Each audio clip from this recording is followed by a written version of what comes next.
8절 우리 한 절을 좀 읽겠습니다.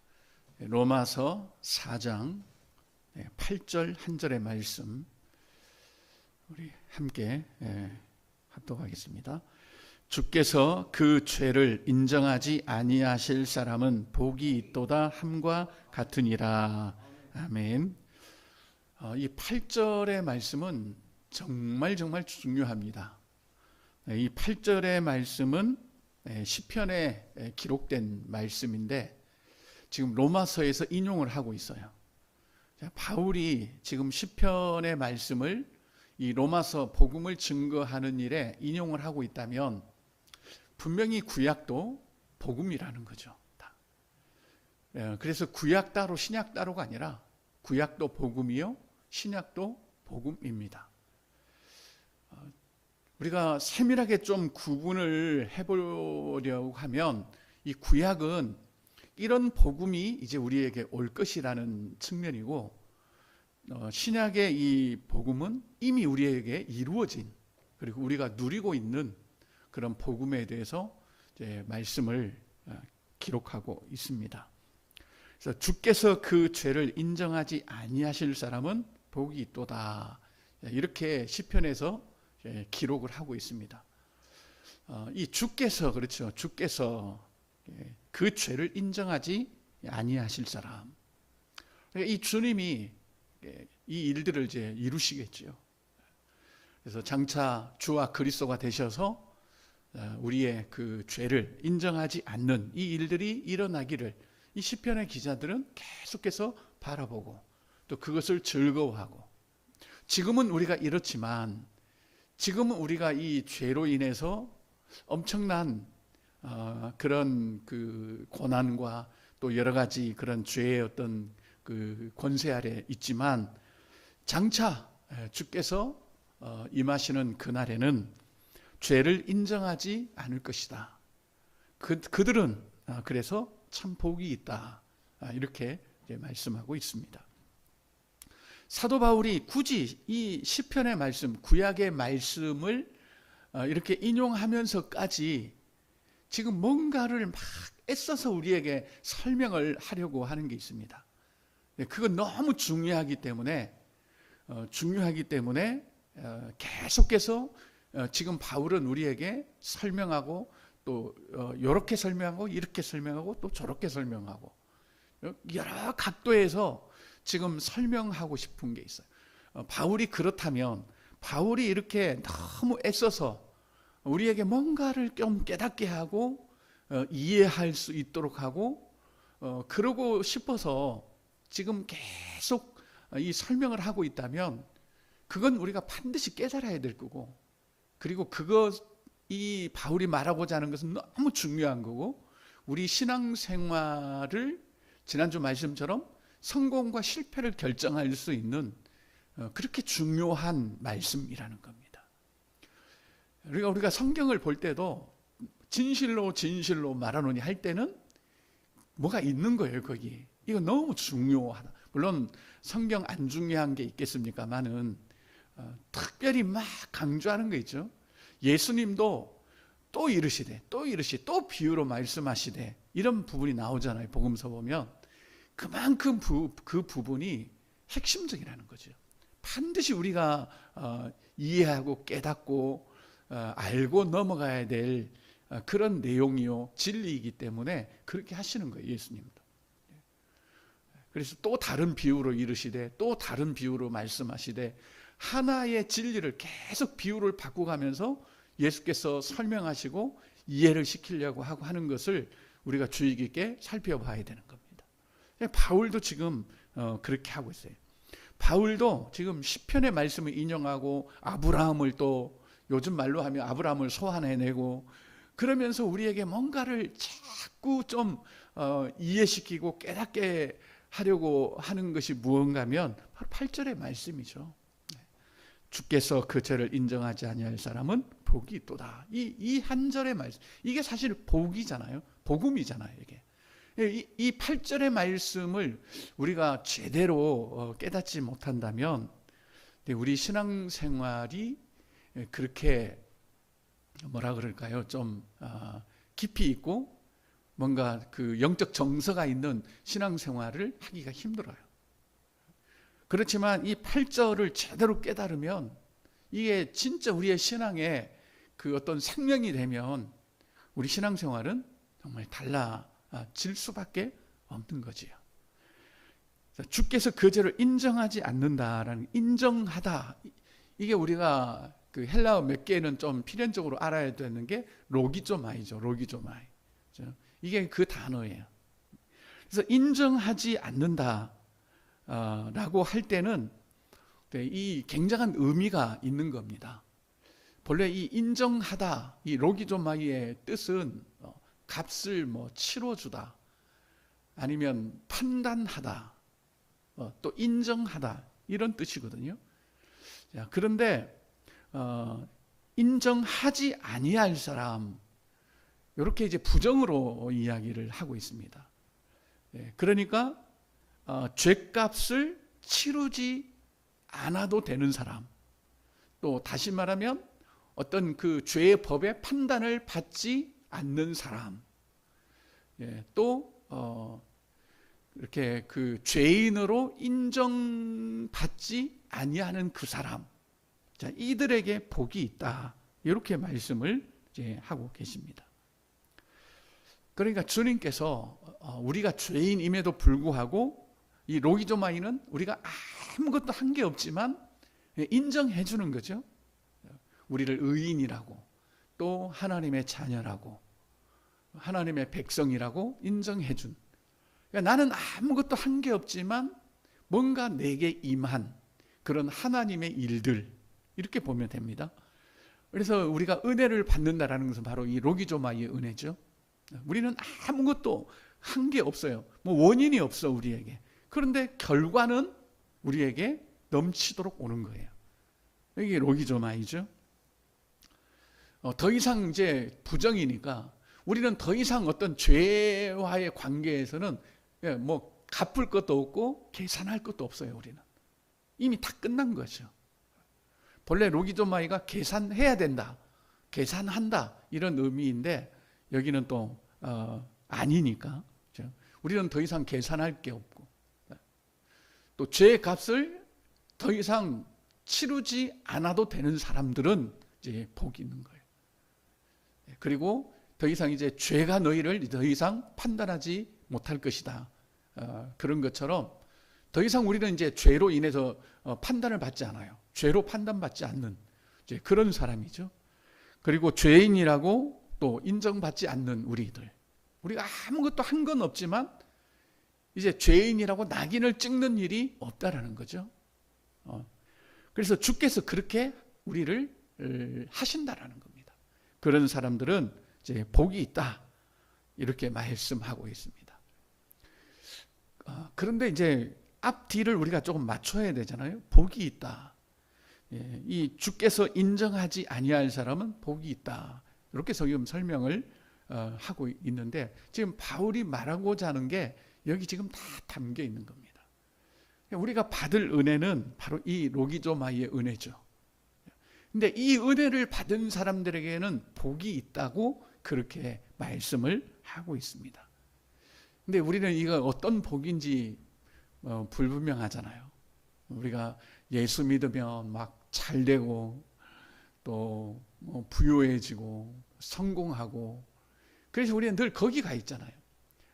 그래, 하나님, 그래도 우리가 예수 믿는데 쪽팔리게 살지는 않아야 될 거 아닙니까? 이러면서 남들에게 우리가 뒤처지지 않게는 좀 해 주셔야 안 되겠냐고. 그래서 맨날 예수 믿는 사람이 무슨 시험에 맨날 떨어지고 그러면 이게 영광이 되겠냐고요. 근데 아무 상관없어요. 떨어져도 우리하고는 상관없습니다. 보통 이제 우리가 깊은 복음 안으로 들어가면, 우리가 하나님에 대한 이해가 더 깊어지면, 사실 하나님은 우리가 막 애걸복걸하는 그런 삶에 대해서 별로 그렇게 신경 안 쓰세요. 안 써요. 예를 들면 이런 거죠. 아니, 그 부모가 애 학교 보내놓고 맨날 이렇게 전화해보고 신경 쓰고 그러니까 그냥 냅둬 버려요. 학교 보내면 그리고 걔가 이제 돌아오면 또 챙겨주고 밥 먹이고 그렇죠. 어쩌면 비슷해요. 하나님은 우리를 이 세상에 지금 보냈잖아요. 별로 신경 안 씁니다. 근데 이렇게 이제 말씀을 드리면 우리가 하나님에 대해서 뭐 오해한다. 하나님은 우리를 눈동자처럼 살피시고 또 우리의 발걸음도 허투루 이렇게 가지 않도록 우리를 인도해 주시고. 아니 생각해봐요. 그렇게 하나님 우리를 키우면 우리가 뭐가 되겠어요? 뭐 사사건건 하나까지 다 기도응답을 받아서 하나님 오늘 저녁은 뭐 먹을까요? 또 몇 시에 잘까요? 그런 것까지 기도하는 사람이 있대요. 글쎄 몇 시에 일어날까요? 오늘은 어디로 갈까요? 아니 그러면 우리가 어떻게 인격체냐고. 그게 난 도대체 이해가 안 돼요. 하나님 우리가 인격이라고 하는데 스스로 우리가 인격임을 포기하는.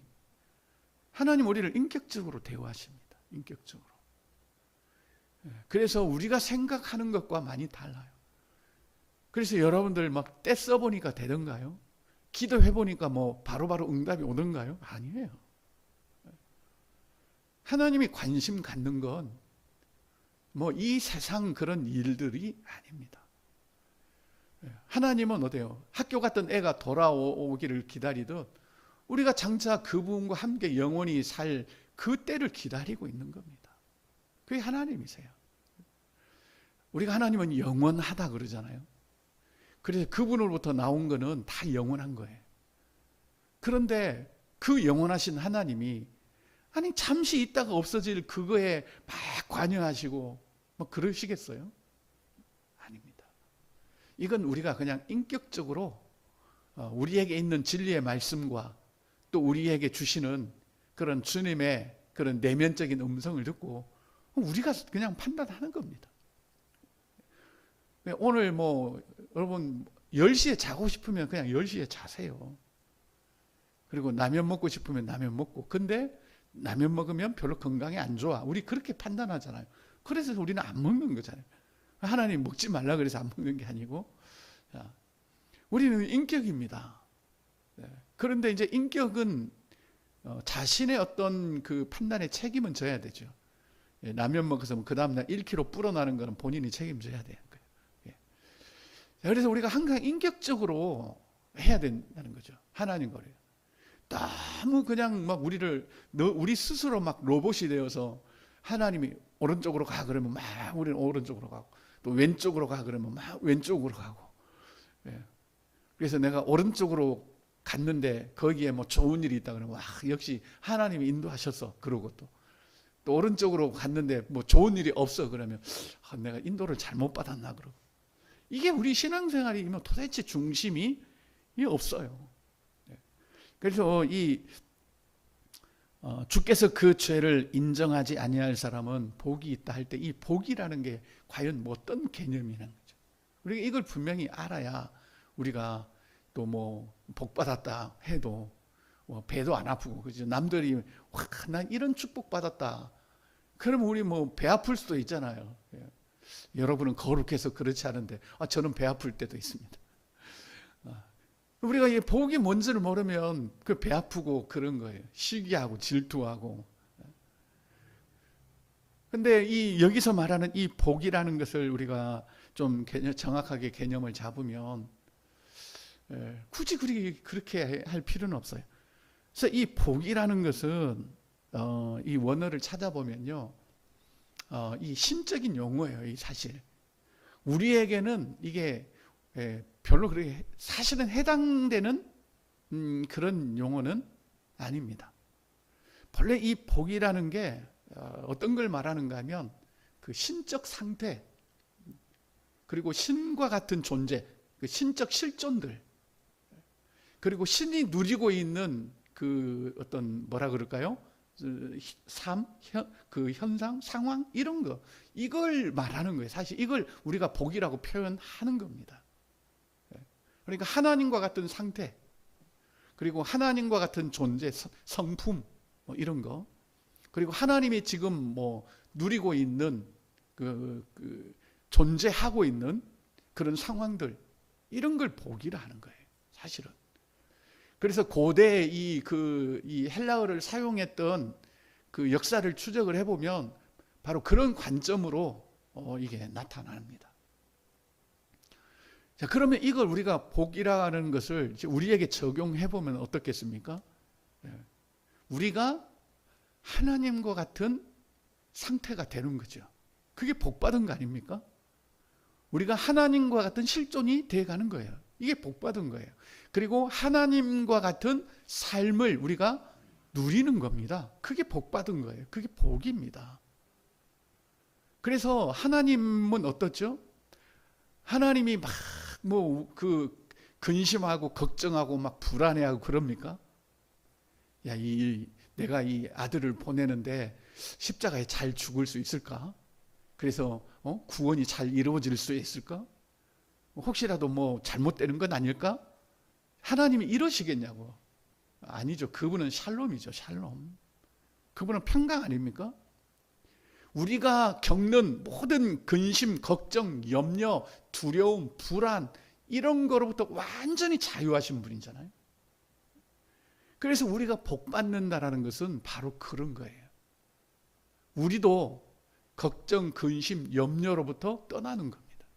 자유로워지는 겁니다. 그러면 바울은 그 구약의 시편은 왜 8절 말씀처럼 죄를 인정하지 아니하실 사람은 복이 있다. 이 복하고 연결시키겠습니까? 당연하죠. 왜냐하면 우리가 지금 이렇게 걱정하고 근심하고 염려하고 불안에 떨고 죽음의 두려움, 권세에 사로잡혀 있는 거 뭐예요? 죄 때문에 그렇잖아요. 죄 때문에 그렇습니다. 하나님은 죄가 없으시니 걱정, 염려 그런 거로부터 자유한 거죠. 그래서 그 죄 때문에 오는 두려움, 염려, 불안, 우울, 이런 모든 것들, 탐욕, 악의, 욕심, 시기, 질투, 이렇게 악한 행실들, 이런 게 다 죄로부터 오고, 그런 부분들이 우리에게 걱정과 근심과 불안과 두려움들을 가져다 주는데요. 그 죄를 인정하지 않는 사람, 그러니까 다 죄값을 갚아버리셨고 더 이상 죄가 우리를 판단하지 않고 더 이상 우리가 죄인이라고 낙인 찍히지 않는, 한마디로 말하면 의인이 되는, 그렇죠? 이런 사람에게는 복이 있는 건데 어떤 복이요? 하나님과 같은 그런 상태, 하나님의 실존과 같은 그런 그 삶을 누리는 거죠. 우리가 걱정으로부터 자유해버리죠. 그래서 죄를 인정하지 아니하실 사람은 은혜를 받았다 이렇게 연결하는 게 아니라 복이 있다. 복이 어떻게 보면 그 하나님과 같은 삶을 우리가 누리게 된다. 그러니까 진짜 우리가 복음을 확 깨달아 버리면 아무 걱정, 근심, 염려 없어요. 사실은 우리가 지금 어설퍼서 맨날 걱정하고 근심하고 그렇죠. 복음을 우리가 알기는 아는데 이게 완전하게 복음에 사로잡히지 않고 있으니까 우리가 걱정하고 염려하고 근심하는 거예요. 이 말씀대로라면 하나님 우리를 죄인으로 인정하지 않는다. 우리를 의인으로 딱 하나님이 그리스도 안에서 인정을 한다. 의인이다 우리는. 이러면 더 이상 걱정하고 근심하고 염려할 게 뭐 있겠습니까? 하나도 없는 거죠. 그래서 바울은 지금 이 이야기를 설명하려고 애를 쓰는 겁니다. 왜? 이 부분이 안 되면 우리가 아무리 신앙생활해도 그건 종교예요. 종교. 나와서 예배드리고 나면 조금 위로가 되어서 기쁘다, 평안하다, 샬롬이다 그러지만 또 조금 있으면 또 걱정하고 근심하고 염려하고 우리 그런 거 아니에요? 우리 신앙생활이 지금 다. 그래서 바울은 그런 신앙생활 말고 진짜 목에 칼이 들어와도 죽음이 가로막아도 쫄딱 망해도 내가 아파도 내일 죽는다 해도 전혀 걱정, 근심, 두려움, 염려, 불안하지 않는 그런 신앙생활의 근간이 되는 이 8절 말씀을 그렇게 막 설명하려고 애를 쓰는 겁니다. 이것만 되면 다 되는 거예요. 사실 이것만 되면 모든 게 다 되는 겁니다. 이 8절만 제대로 이루어지면 되는 거죠. 그래서 저 뒤에 가면 12장, 13장, 14장, 15, 16 다 되는 거 아니겠어요? 여기에 바울은 사활을 거는 겁니다. 여기에다가. 어쩌면 우리 신앙생활도 뭐 많은 것들을 막 세미나하고 막 공부하고 해서 많은 것들이 필요하겠어요? 이 8절 한 절 말씀이 제대로 우리에게 생명으로 오면 사실은 되는 거예요. 이게. 그래서 8절 이 말씀을 하고 그 다음에 이제 9절을 보면 그렇죠. 9절 같이 읽겠습니다.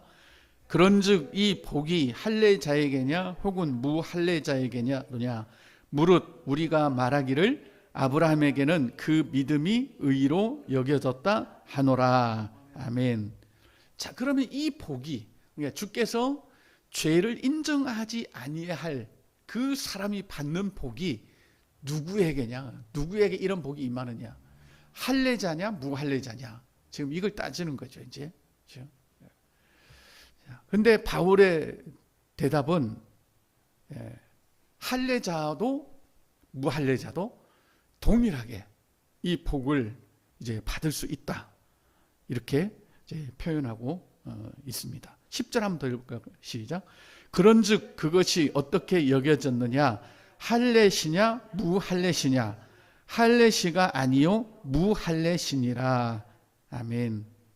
그러니까 아브라함이 할례를 받기 전에 뭔가 이런 뭐 표시나는 그런 증표를 언약의 그런 증표가 있기 전에 어떻게 보면 할례라는 것은 율법을 표하거든요.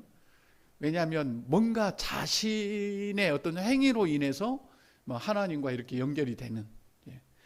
자, 그래서 근데 그 아브라함이 이런 복을 받은 것은 할례를 받기 훨씬 전이었다는 거죠.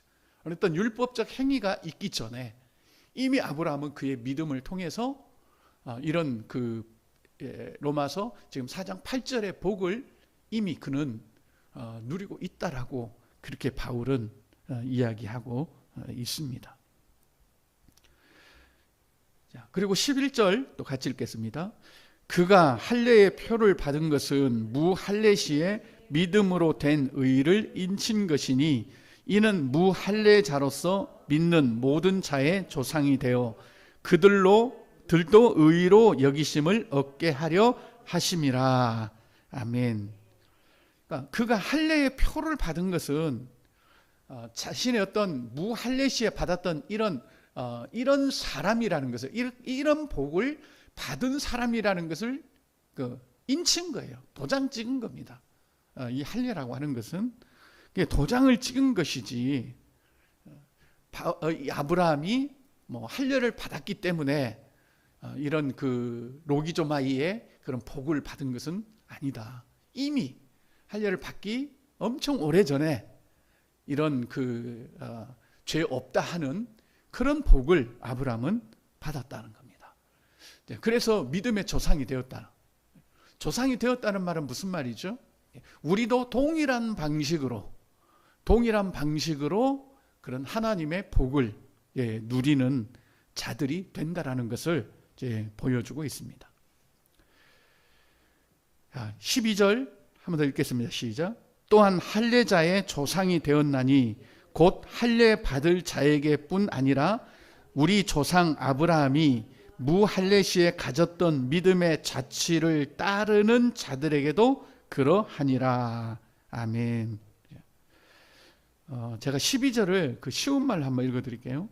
물론 아브라함은 할례를 받은 사람들의 조상이기도 합니다. 다시 말해 아브라함은 할례를 받은 사람들 뿐만 아니라 할례를 받지 않았더라도 우리 조상 아브라함이 할례를 받기 전에 지녔던 믿음의 발자취를 본받아 그 길을 따르는 모든 사람들의 조상이기도 합니다. 한마디로 말하면 차별이 없다는 이야기입니다. 그래서 앞에서 이제 차별이 없다는 이야기를 했지요. 그래서 이런 주께서 그 죄를 인정하지 아니하실 사람은 복이 있는데 자, 이런 복을 받는 사람들은 할례자도 아니요, 무할례자도 아니요, 오직 믿음으로 말미암아, 믿음으로 말미암아 그런 하나님의 그 은혜를 받아들이는 사람들에게 차별 없이, 구별 없이 그렇게 주어지는 그런 복이다. 이걸 지금 바울이 우리에게 말하고 싶은 겁니다. 계속해서 지금 바울은 이제 이 문제를 계속 지금 이야기를 해 나가면서 이제 이렇게 된 것은 이제 예수 그리스도께서 죄값으로 자신의 몸을 십자가에 내 주셨기 때문이다. 이런 것을 구체적으로 이제 설명을 하고 있습니다. 지금 이 바울이 우리에게 계속 집중적으로 우리가 알기 원하고 깨닫기 원하고 어떤 복음의 그 키라고 할 수 있는 주께서 그 죄를 인정하지 아니하실 사람은 복이 있다라는 것을 계속적으로 우리에게 말씀하는 것은 이게 너무너무 중요하다는 이야기입니다. 그래서 이 은혜를 바로 누리고 또 바로 알고 하는 사람들의 신앙은 다르지요. 그래서 여기서 말하는 복은 왜 주께서 그 죄를 인정하지 않는 사람과 연결이 되는지, 그렇죠? 이걸 우리가 분명히 알고 있어야 되는 거죠.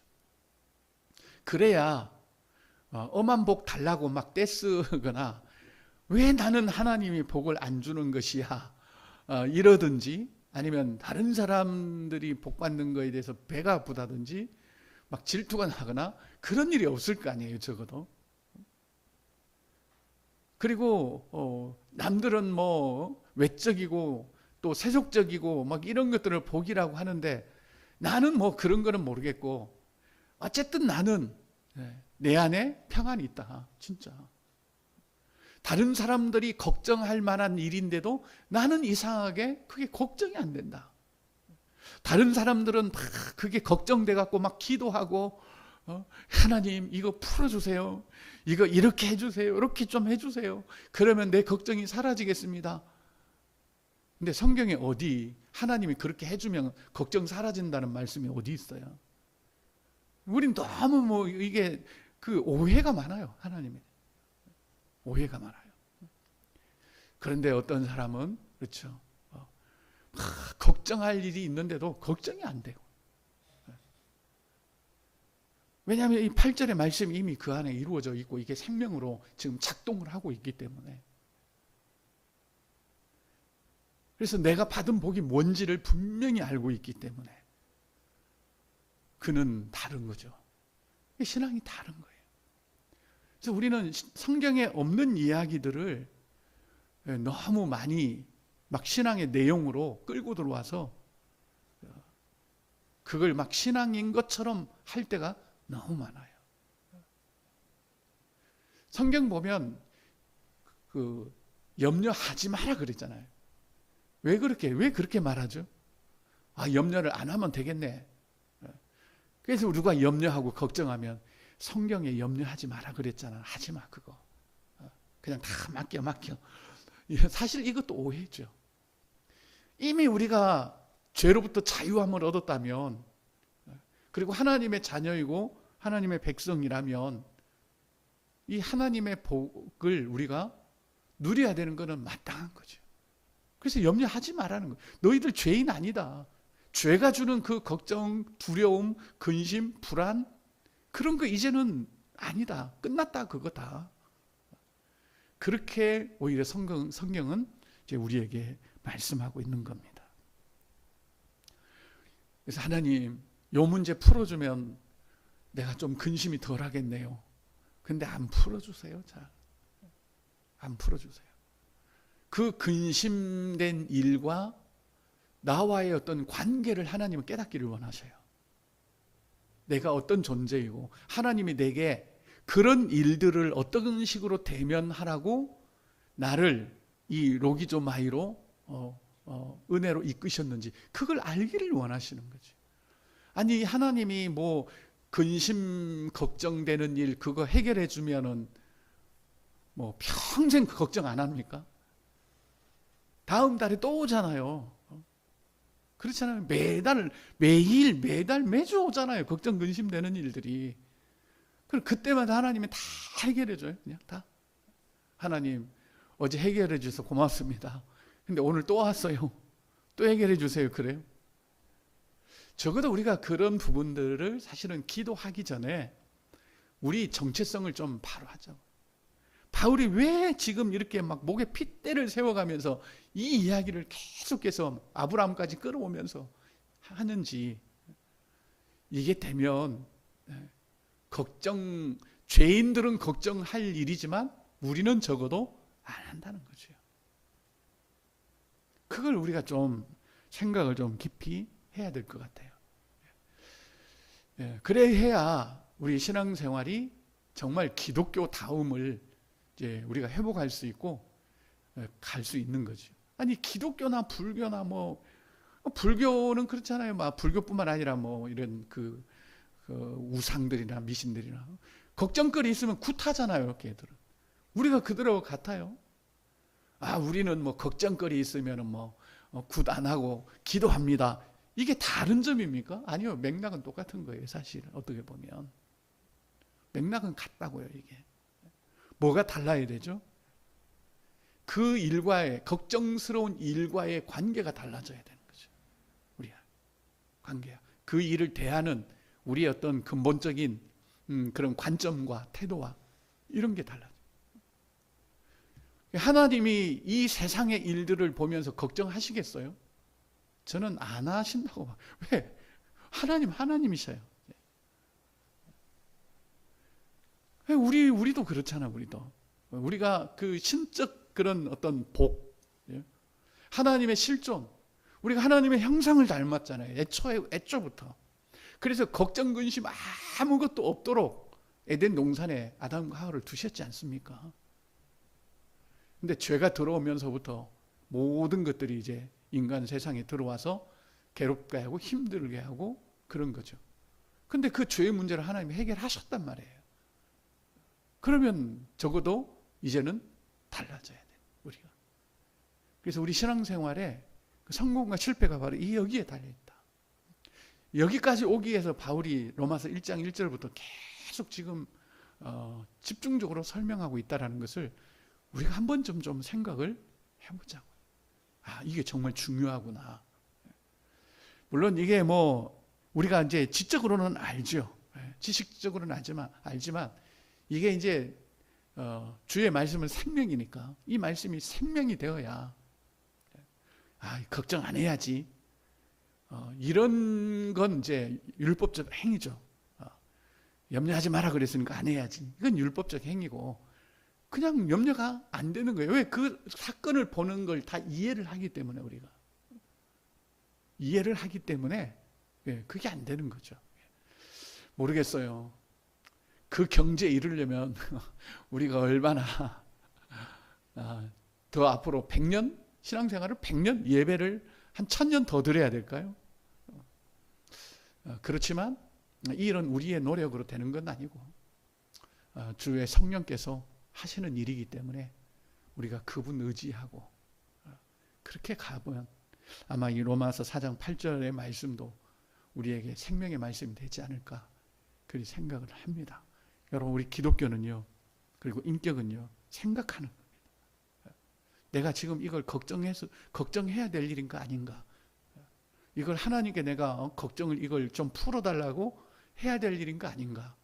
우리가 이걸 생각을 하면서 가는 것이 기독교입니다. 대신에 우리가 육의 생각 안 하고 영의 생각을 하는 거죠. 육신의 생각은 사망이니까 영의 생각은 생명과 평안이니까 생각하는 거죠. 그게 뭐죠? 예수를 깊이 생각하라는 겁니다. 그렇다고 해서 예수님하고 그런 생각이 아니라 왜 예수께서 십자가에 죽으셨고 예수님의 십자가의 죽으심이 내가 지금 이 걱정스러운 일을 만나는 이런 나에게 어떤 의미가 있고 그 십자가를 통해서 나는 이 일을 어떻게 내가 바라봐야 되고 내가 어떤 태도를 취할 수 있는지 내게 일어난 일은 뭔지 이런 것들을 우리가 생각을 한다는 겁니다. 그래서 정말 우리 생각해야 됩니다. 그 인격적 존재라는 건 뭐예요? 생각하고, 그렇죠? 그 생각하고 또 판단하고 그런 거 아니겠어요? 여러분들이 이런 영의 생각이 점점 더 깊어져서 그래서 하나님과 그런 인격적인 관계도 좀 맺는 살아있는 신앙이 될 수 있기를 예수님의 이름으로 간절히 기도합니다.